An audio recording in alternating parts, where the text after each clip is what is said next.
Happy Wednesday, Bayang Karista. Nagbabalik na naman po ako, Kid Abata. Para magbigay ng giya ngayong araw ng Merkules, March 25, 2026. At balik PJCI po tayo, no? Philippine Jockey. So, Philippine Jockey Club. Meron tayong 7 races. Medyo manipis lang po ang lineup. Dahil siguro sa Malbar, napakarami ng mga tungkbo nakaraan noong Sabado at Linggo. At congrats kay Jungkook, yan, kay Boss Toto Sibilia, kay trainer Moy Mungaya. Ganda ng panalo nakaraan ni Jungkook, sumabay kagad kila Beabel. So ganda ng diskarte ni Mark Alvarez. Si Don Julio parang di na gumagwanda salida, wala nang natalo nakaraan. Anyway, start na po tayo, Bayang Karista, race number 1. Ang race number 1 natin, isang 3-year-old and above maiden race. Mga placers po ito. Dito meron tayong 10 runners. So, suluhin ko na po ito. Numero 1, Masintos, sasakyan ni Jockey Mark Alvarez. Yan, segundo kay Isabel po yan. nung parang stakes race yun eh. Si Masintos, tingin ko medyo malayo po, no? Ang handicap dito para kay Masintos. Para sa akin, sosolohin ko to. Yung mga kadikit sigurong dito sa numero 1, Masintos, mga 2 segundo. Kay Solid, saka kay Succeed din, kabayan ni SILG Mayor Abalos. Tingin ko yan, iporo kasi. Pero ako, sosolohin ko na to. Race number 1. Number 1, Masintos. Okay, good luck, Bayang Karista. Lipat tayo sa race number 2. Isang rating base class 4, 42 to 56 point split group. Distansya nga pala natin, puro 1,200 meters lang. First case ko rito, numero 6, 911. Yan, nilagay na kay Boji Henson. Last to enter pa to, numero 6. Medyo deremate sa malayo talaga nang gagaling, pero dahil nga numero 6 siya, pinaka outer number, baka maipwesto kagad ang mga kwarto pwesto to. Medyo tsahan naman anyway si Speed of Sound and kung si Boy Wonder unang pilit ni Charles, baka magkaroon ng battle kagad sa unahan. So tingin ko pabor na pabor dito, 911. Second choice ko, Stripe of Pink. Siguro to protection ko.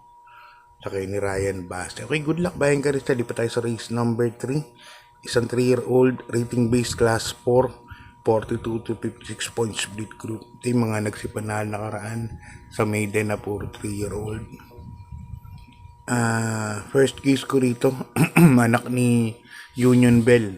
Number 7, Yachts Bell. Sa kay ni Jackie. Nagbabalik, kabiyak, Chris Garganta. Yan, pagkabalik ni CB Garganta, welcome win kaya sa kanya to. Isang mabilis na kabayo po ito. Nung huling nanalo to, 1.13 media, no, sa PGCI. Second choice ko rito, numero 3, Georgia, sakay naman ni Patarguse. Si Georgia naman, nanalo kay O'Neal ba? Hindi. Basta nanalo uno 26 sa 1400 meters. Pero may 1.14 nung barrier. Okay, good luck, Bayang Karista. Lipat tayo sa race number 4. Isang rating base class 4, 42 to 56 point split group. At dito meron tayong 6 runners, Bayang Karista. First case ko rito, isang derimating kabayo, numero 2, Super Majority, sa kanya Jackie MM Gonzales. Nakaraan, natalo to, Llamado, no?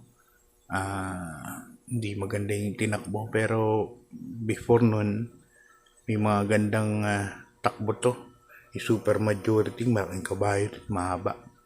Kaya para sa akin ito, first choice ko. Second choice ko, numero 3, Danius San, sa kanya ni Jackie Briggs Pulhencio. Yan. Danius San naman, parang karoon sila na adjustment dito ngayon, medyo mabilis ng lumarga yan. Kaya tingin ko makakalapit sa mga mauuna. Kaya 2-3 ako para sa race number 4. Okay, good luck. Bayan ka rin sa lipat tayo sa race number 5. Isang rating base class 4, 42 to 56 point split group. Siguro nalamado rito Amor Mi Amor o kaya sa KT, no? Daso. Pero dito ako sa numero 6, Heartfelt, sasakay ni Jackie Jomel Lazar. Yan, kabayan rin ni Topos Toto Sibilia dyan ako. Puting kabayo. Ito kasi may bilis to. Pwede rin sunod, no? Yan, pero recently, puro disunod to si Heartfelt. Kaya para sa kanya ng first case ko. Second case ko, numero 7. Carried Away, saka naman ni Noel Lunar. Si Carried Away naman, maganda mga tinatakbo niya sa PGCI. Kahit tignan niyo yung ano nito, mga last run nito sa Philippine Jockey Club. Parang tingin ko mas doble manak po to dito eh. Kahit maikli yan, kaya niya kagad sumabay. Okay, good luck. Bayan ka rin sa lipat tayo sa penultimate race. Race number 6, ang rating base class 4. 42 to 56 point split group. At dito meron tayong 7 runners bayang karerista. Dito ako sa kabayan ni Big Boss James Rabano, imported from Australia. Oblada. Yan. Laking kabayo rin nito. At imported nga siya. At tingin ko makakasabay ka agad. Si Oblada. Second case ko yung nanalo ng Hugando nakaraan.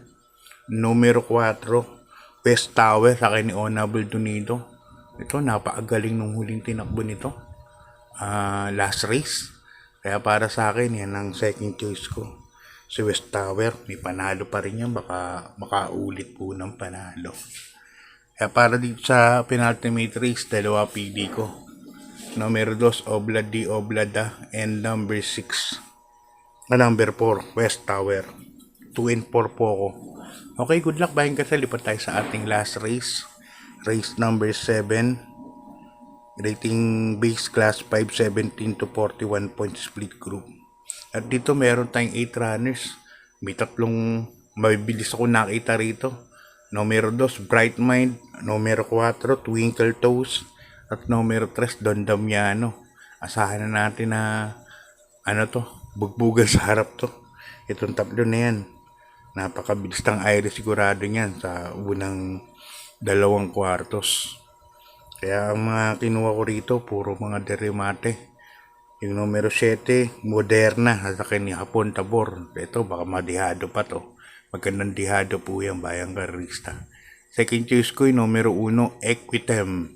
At sa naman ni Jim El Sego. Ito naman, nanalo nung may stakes race yan. Doble manakbo yan dito sa Philippine Jockey Club.